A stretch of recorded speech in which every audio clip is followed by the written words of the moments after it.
તો હવે જોઈએ ડાંગ કે ડાંગ જિલ્લામાં જ્યાં 2 દિવસના ભારે વરસાદ બાદ આજે વરસાદે વિરામ લીધો છે। વરસાદ બંધ પડતા કુદરતી સૌંદર્ય ખીલી ઉઠ્યું છે।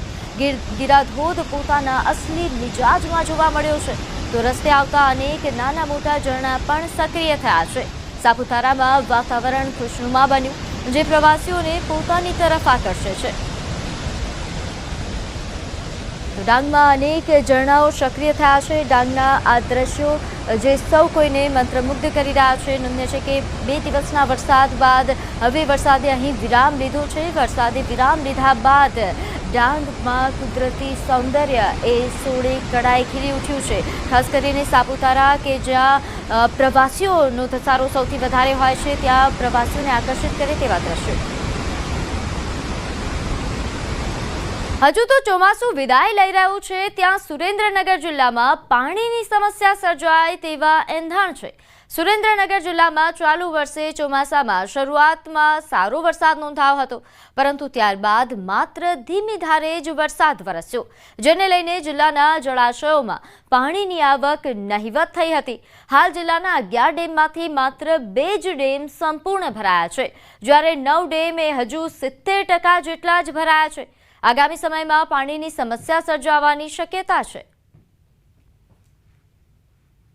9 જળાશયો એવા છે કે જેમાં 70%થી વધારે જળાશય ભરાયેલા છે અને 2 જળાશયો જેમ કે મોરસલ અને ફલકુ ડેમમાં મોરસલ ડેમમાં આપણે 50% પાણીનો જથ્થો છે અને ફલકુ ડેમમાં હાલ 40% જેવો પાણીનો જથ્થો છે। સુરેન્દ્રનગર શહેરને સૌરાષ્ટ્રનું પાણીયારું ગણવામાં આવે છે પરંતુ આ સુરેન્દ્રનગર શહેરમાં ચાલુ વર્ષે ચોમાસાની સિઝનમાં શરૂઆતમાં વરસાદ બાદ હાલ જ્યારે સમગ્ર રાજ્યમાં અતિવૃષ્ટિ જેવો માહોલ છે ત્યારે સુરેન્દ્રનગર જિલ્લામાં વરસાદ જે છે એ ક્યાંક ને ક્યાંક ખેંચાઈ રહ્યો હોય તેવી સ્થિતિ છે। સુરેન્દ્રનગર જિલ્લામાં આવેલા જળાશયોની વાત કરવામાં આવે તો સુરેન્દ્રનગર જિલ્લામાં આવેલા 11 જળાશયો પૈકી 9 જે જળાશયો છે આ જળાશયોમાં હાલ 30% જેટલો પાણીનો જથ્થો છે એ ખાલી છે। 70% જળાશયો ભરેલા છે।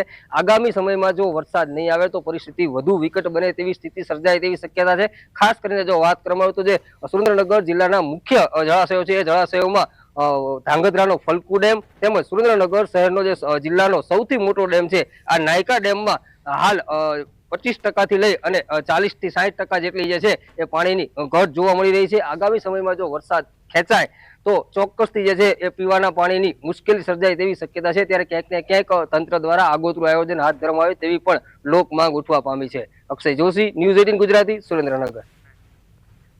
તો આ તરફ બનાસકાંઠાનું બાલુત્રી ગામ હજુ પણ પાણીમાં ગરકાવ છે। છેલ્લા 21 દિવસથી આ ગામમાંથી પાણી ઓસર્યું નથી।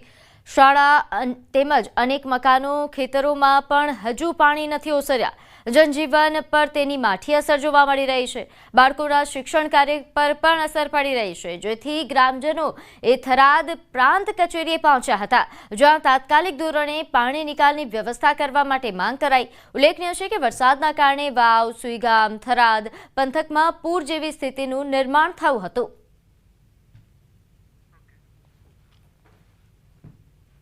લગભગ 20 દિવસ થયા છતાં હજી પાણીનો કોઈ નિકાલ આવ્યો નથી।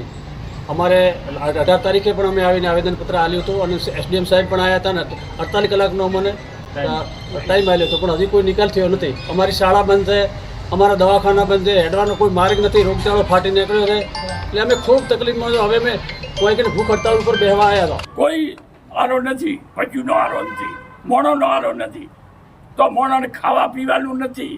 અમુક જગ્યાએ તો સાહેબ મરે છે તો ઢોરાને શું ના કે કાંઈ બળી ગયું, બધું પાણી પડ્યું છે, ચોથી લાવીને મોણો કરીએ।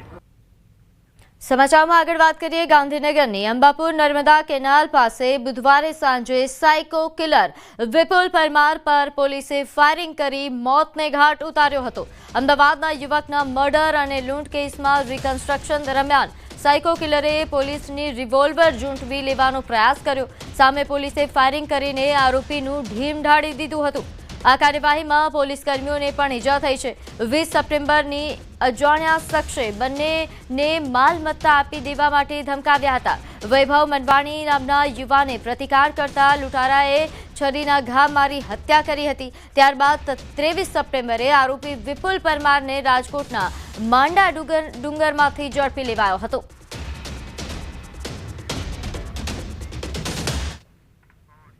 આશરે 4:45 વાગ્યેની આજુબાજુ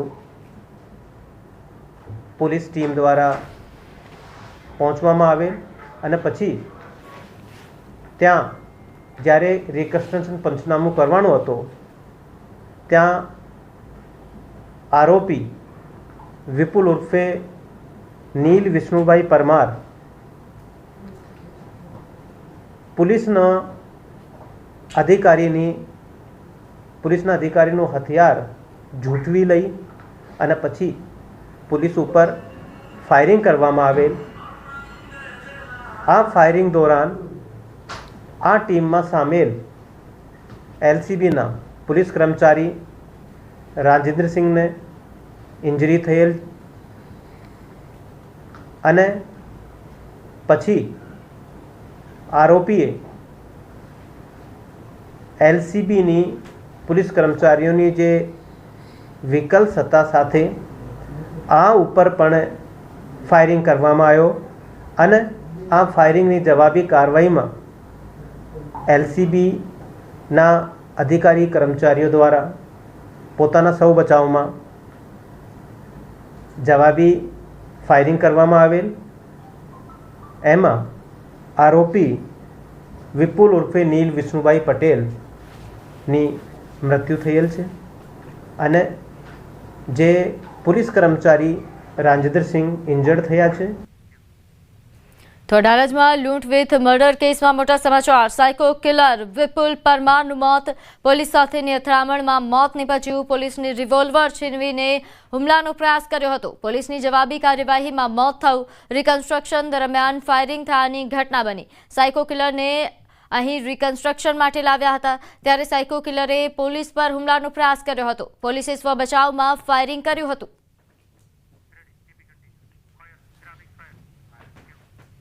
તો એન્કાઉન્ટરની ઇનસાઇડ સ્ટોરી। સાયકો કિલરને રિકન્સ્ટ્રક્શન માટે લઈ જવાયો હતો। પોલીસે તપાસ કરી હતી।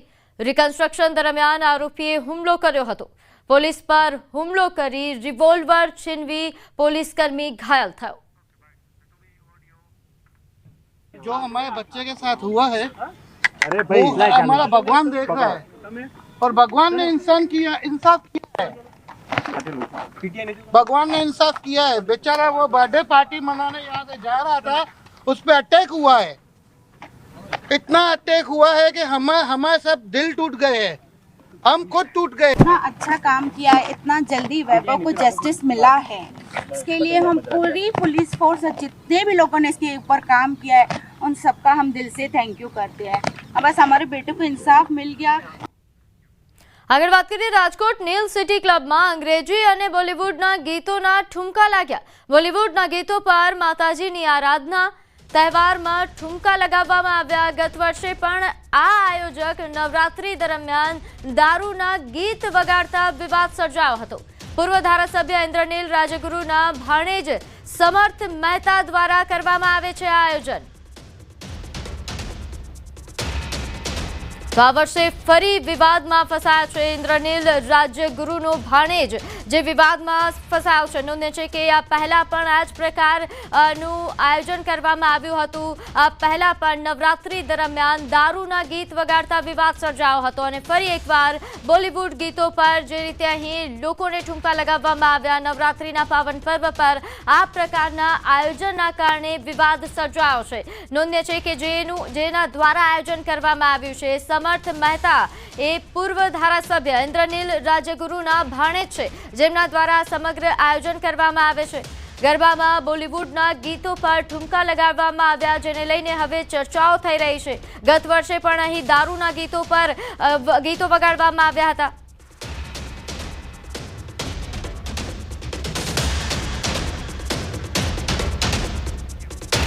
વાત કરીએ ગાંધીનગરમાં નવરાત્રી દરમિયાન દહેગામના બહિયલમાં થયેલી બબાલ મામલે અસામાજિક તત્વોએ અહીં વાતાવરણ ડહોળવાનો પ્રયાસ કર્યો હતો। ટોળાએ પથ્થરમારો કર્યો। આગ લગાડવાનો પણ બનાવ બન્યો હતો। આપ દ્રશ્યની અંદર જોઈ શકો છો બહિયલ ગામના આ દ્રશ્યો છે કે જ્યાં જે દુકાનો છે તે દુકાનોની અંદર તોડફોડ કરવામાં આવી હતી, આગ પણ લગાડવામાં આવી હતી। ઉપરાંત કેટલીક ગાડીઓ છે તેના કાચ પણ તોડી નાખવામાં આવ્યા હતા અને તેમાં પણ નુકસાન પહોંચાડવામાં આવ્યું હતું. સમગ્ર બનાવને લઈને ગામમાં જે તંગદિલીનો માહોલ સર્જાયો હતો. કેટલાક ગામના સ્થાનિક લોકો આપણી સાથે છે, આપણે તેમની સાથે વાત કરીશું. શું બનાવ બન્યો હતો ગઈકાલે મોડી રાત્રે? મોડી રાત્રે એ લોકો બધા મુસલમાન છે ને એ બધા અમારા અહીં આજુ પાછળ આવીને પથ્થરમારો કર્યો અને પછી અહીં બધી દુકાનો સળગાવી. શું કારણ શું હતું? કારણ એક પોસ્ટના લીધે હતું. કોઈ આઈ લવ મોહમ્મદ એમને ચાલે છે ને જે એના લીધે કોઈ બીજાએ પોસ્ટ કરી છે, પણ ભોગવવાનું ગામમાં નથી. વાત કરીએ તો ગામમાં કયા પ્રકારનો હાલ માહોલ જોવા મળી રહ્યો છે? કેટલી દુકાનોમાં તોડફોડ કરવામાં આવી છે, આગ લગાડવામાં આવી છે? 6-7 દુકાનોમાં આગ લગાડવામાં આવી છે. એમાંથી અમારા ઘરની પણ એક દુકાનના આગ લગાડવામાં આવી છે. 15 લાખ જેવો માલનો બધું નુકસાન થયું છે. અમે સરકાર પાસે એટલું જ માગે કે અમને વળતર આપો. અચ્છા, કેટલા લોકોનું ટોળું હતું? કયા પ્રકારનો માહોલ જોવા મળ્યો હતો? 700 થી 800 લોકોનું ટોળું હતું. એ લોકો બહુ જ ગાળો બોલતા હતા. અમારી મા બેન બધા અહીં ઊભા હતા તો બી એ લોકો ગાળો બોલતા હતા. પથ્થર પણ એ લોકોએ માર્યા હતા. અમારું ઘર અહીં પાછળ જ છે. એ લોકોએ પાછળથી પથ્થર મારો કર્યો હતો. ટોરું એમ બોલતું હતું આઈ લવ મોહમ્મદ, આઈ લવ મોહમ્મદ એવું બોલતું હતું ટોરું. અચ્છા, ખાસ કરીને વાત કરીએ તો કોઈને ઈજા પહોંચી છે કરી? કેટલા લોકોને ઈજા પહોંચી? હા, ગામમાં અમારા 5-6 છોકરાના માથામાં પગમાં એ લોકોને ઈજા પહોંચી છે. શું માંગ છે હવે આપની? કયા પ્રકારની પોલીસ કાર્યવાહી? અમે પોલીસને એક જ માંગ આપીએ કે અમને ન્યાય અપાવડાવો. તો ખાસ કરીને જે બનાવ બન્યો છે, જોઈ શકો છો આપ, જે દુકાનોની અંદર તોડફોડ કરવામાં આવી છે.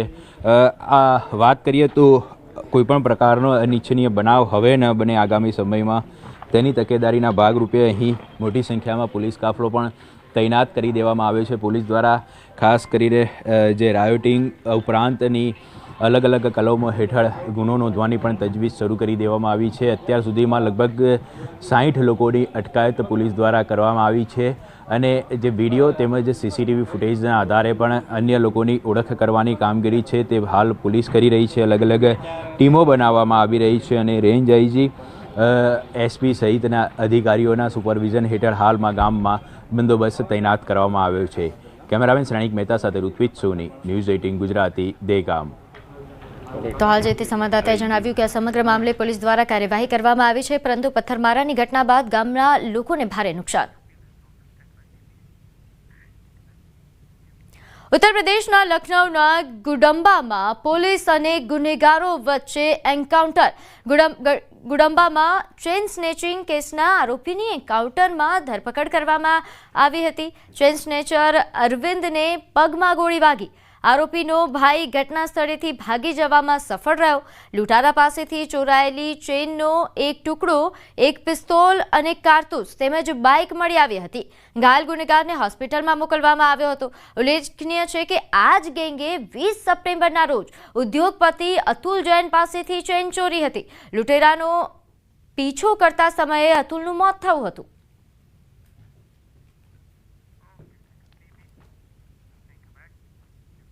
તો પોરબંદરમાં ગત 21 તારીખે સોરઠિયા પ્રજાપતિ વિદ્યુતેજક મંડળની સામાન્ય સભામાં પ્રમુખ પર લાફાવારીની ઘટનાનો વિડીયો વાયરલ થયો હતો. આ મામલે ભારે ચર્ચાનો વિષય બન્યો છે. જેમને લાફો મારવામાં આવ્યો હતો તેઓના પક્ષે આ ઘટનાને વખોડવા સહિત જ્ઞાતિ કક્ષાએ કાર્યવાહી કરવામાં આવે તેવી માંગ કરી છે. તો સામા પક્ષે જાણે આ લાફો માર્યો હતો તેમના પક્ષે પણ કરોડો રૂપિયાની ગેરરીતિના આક્ષેપો કર્યા.